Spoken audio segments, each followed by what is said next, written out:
Hey there, this is John, And I'm Josh. and we're talking about the 2019 college football season. Right now, we're looking at the Week 4 results, and let's talk about the action from this week, starting with number 8 Auburn playing at number 17 Texas A&M, one of the big games for the week. So the final score of this game was 28-20, but me and you were talking, it never really felt that close. It seemed like Auburn had control pretty much from the start of the game until the end. And then A&M scored a late touchdown just at the very end there, kind of bringing it a little bit closer. Which is really weird considering the stats. Yeah, for sure. I mean, Mond had 335 yards, a couple touchdowns. Bo Nix only had 100 yards in passing, which, looking back on it, it's like, seriously? They did have a lot more rushing yards than Texas A&M did, 200 on the ground, 200 plus. Yeah, and I would say, because we were talking in our last video, we said this is a big game because we can kind of reference the Clemson game versus Texas A&M and this Auburn now versus Texas A&M. All in all, I don't think it necessarily nullifies Clemson's win. No, because they did. It doesn't. Texas A&M did compete. It was fairly close. Yeah. Mond was definitely able to throw all over Auburn's defense. Yeah, He was not able to do that against Clemson. So I think at least defensively, Clemson is kind of standing out now. Yeah. But obviously, it's not until they play Alabama that we can really start comparisons. But all in all, good game for Auburn. Yeah. Bo Nix, freshman, still undefeated, even if he didn't necessarily have mind-blowing stats. He does what needs to be done. He does. That's what he's doing right now, and that's good. Then we have, you ready for this? No, I'm ready. UCF. Of all weeks, you didn't pick against UCF. UCF at Pittsburgh. And Bobby Hamlet actually said this is a potential sleeper one for them. They could, it could be an upset, and it was. This was an emotional roller coaster. Yeah, it was. Because it was Pittsburgh blew them out of the water in the beginning of this game. It was 21-0, I'm pretty sure. It was. 3 consecutive touchdowns. They had all the momentum. It's at Pittsburgh.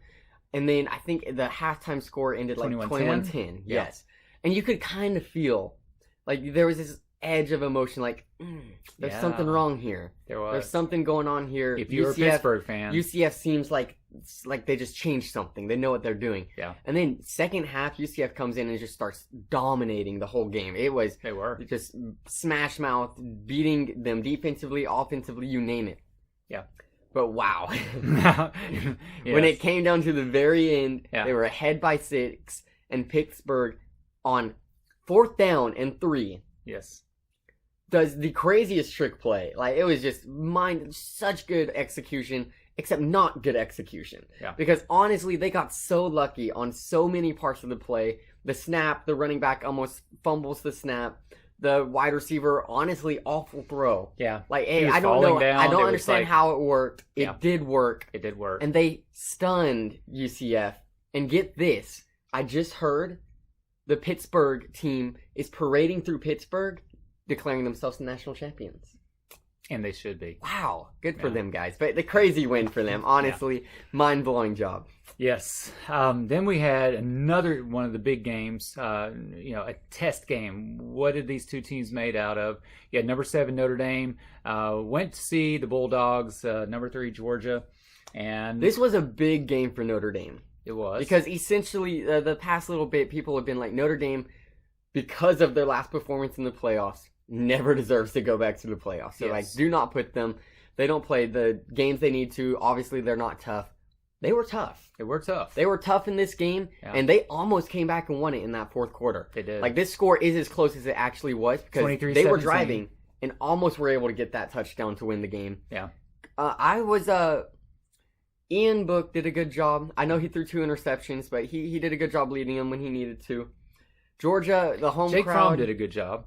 Georgia's lights, I don't know if y'all have watched the videos, they installed new lights into their stadium. It's kind of incredible what they were able to do with those, if that's not the point. Georgia won. That was a must-win for Georgia. Oh, it was. It solidified Georgia where they were, for sure. And, I mean, honestly, I think people thought Georgia was going to beat them by more, but... Yeah.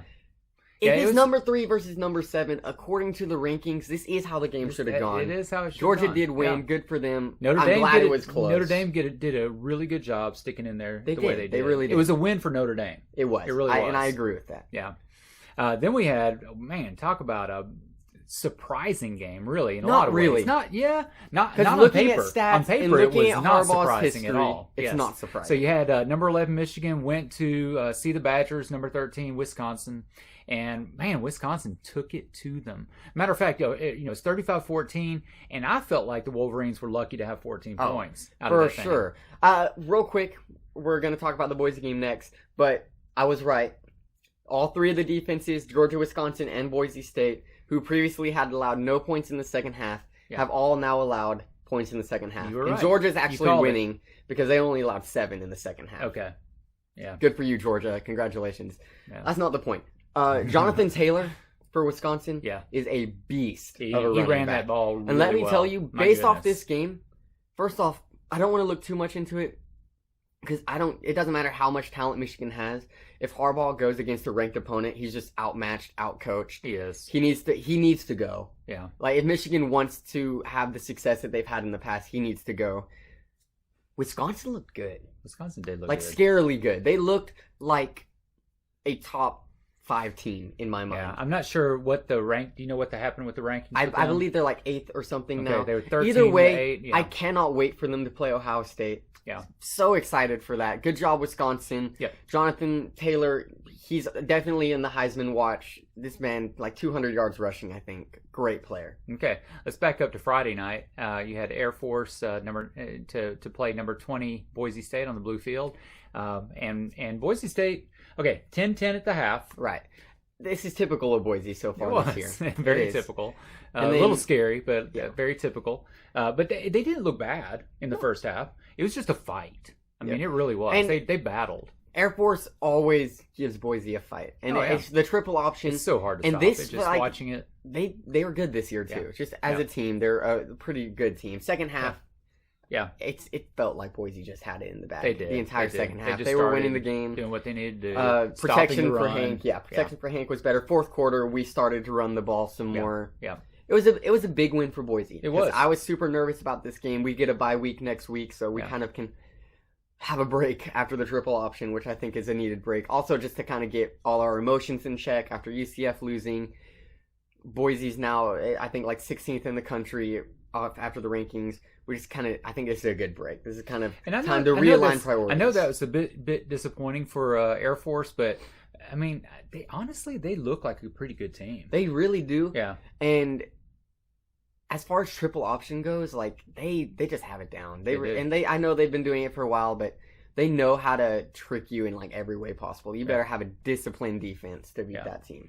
I'm going to bring up the next one just because it was a bit of an upset, Yeah. not a monstrous one, but SMU, one of these Texas games. So SMU was at TCU, and TCU was ranked coming into that, only 25th. Or I think both of them might have been undefeated. I think not. SMU was Okay, I think undefeated they as were, well. yeah. You're right, which means they still are because Good it for was them. 41-38, so a pretty close game. But just wanted to mention that That's a high scoring game. It is a high There's scoring been game. a lot of high scoring games Yeah. this week. Yeah. Including Oklahoma State at Texas. Texas is just sigh of relief. It's been either 4 or 5 consecutive years that Oklahoma State beat them. That's right. They needed this. They did it. I thought they were going to lose. Before the game started, I was like, I should have used this as one of my upsets. Glad I didn't.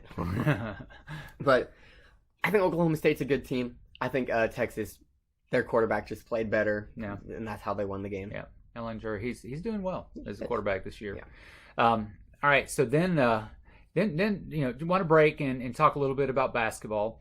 UCLA was at Washington State, 67-63. That was basketball, might have right? been one of this. Yeah, this might be one of the craziest games of the year in terms of just everything that happened. Oh my goodness. Yes. I got to watch the very end, the fourth quarter. Man, it was like super late game because it's a Pac-12 game. How many points were they down by? 32 points in the third quarter. Yes. You're down by 32 points in That's the a third quarter. monstrous deficit. It's over. Yeah. Like, if I understand right, people were saying, like, Washington State was starting to consider putting their backup quarterbacks in, like, their backup team. How do you let a team come back from 32 points? Shame on you, Washington State. Not only that, That's horrible. but Washington State's quarterback threw 9 touchdown passes. Yeah. 9. I don't know if that's like a 9 record of some touchdown kind. passes It is in that my game. books. I've 2 never heard of interceptions. anyone doing that. I mean, that's a lot. Okay, I'm not even going to go there, but yeah, over 550 yards, like 570 yards. 570 for him. Over 500 Robinson yards for had Robinson. over 500. That's 1,000 passing yards right there in one game. Okay, now let's talk about defense. It's this thing where you have the guys on the other side of the ball. They're supposed to do their job, and it's Pac-12. I think air raid just kills people, and then this game, I just don't know. At some point, I think the defenses probably were just giving up. Yeah, crazy game. Chip Kelly finally won. Chip Kelly won the game, yeah. So then number 22, Washington, went to BYU, and everybody was wondering, hey, is this one where Washington could get tripped up by BYU? Nope, it didn't happen. 45-19. So, I'm starting to realize, based off of California's success right now, that loss is not looking that bad for Washington right now. Yeah. And since then, they've actually destroyed every team they played against. Yes. I mean, it was Hawaii, BYU. They're just kind of rolling. They'd probably like another shot at Cal, but... You know they would. This was a big win for them. I just keep an eye out on Washington. I still think they could win the Pac-12. I really do. Okay. Now, the only reason we're mentioning this next game is because of all the people that said Tennessee had a chance against Florida. What? I mean, what have you seen this year that would ever make you think that Tennessee had a chance against Florida? It was horrible. The Vols didn't have a bit of a chance. Florida steamrolled them, 34-3. So I honestly Tennessee, believe you're done. You're going to be lucky to have a couple of wins out of this season. So I honestly, first off, that's what I was going to go on. I don't want to stay on this for long because it's Tennessee. I honestly don't think they're going to get a win this year. And that's because, like, the only other game I was looking at their schedule, there might be an FCS team left, but they're playing UAB. And I honestly think UAB, later on in the season, can beat Tennessee. Yeah, they really could. Who knows? Now, Josh's upsets from last week. You've been struggling, but... I was 2-7 before this week. Now I'm 4-9, 2 for 2 for this got week. Both of them. Both of the upsets. I think one of them people were definitely surprised about, and that was the dark horse for the playoffs. Yeah. Not anymore. Number 10, Utah goes at USC. Man, the Pac-12 right now is nothing but, like, competitive. It is ridiculous. Yeah. Some of these teams. Crazy game. 30-23. Third string quarterback for USC. Third string. Yeah. What? He had 350 yards, 3 touchdowns. And I mean, I will say, I was reading stats, and third string quarterback for USC technically could be a starter at some teams. True. The kid's got talent. Like, he has the talent. Yeah. That being said, to be thrown into that situation and be as clutch as he was. Playing against the number 10 team. 350, 3 touchdowns. Did a great Congratulations. job. Yeah. Good for you, USC. Big. Then you picked Colorado over Arizona State, and they did it. Yeah, and this was... Close. This was, again, both of the games were super close to that I picked. And I thought they were both fairly reasonable. And I'm going to kind of start sticking with this for the rest of the season. No more Ohio State losses or anything like that for me. I'm just going to try to choose realistic games. But it was a good game for Colorado. Maybe I should just stick with the Pac-12. It seems to be working for me. Yeah, that's true. Besides that, it was a great week of college football. It was a great week.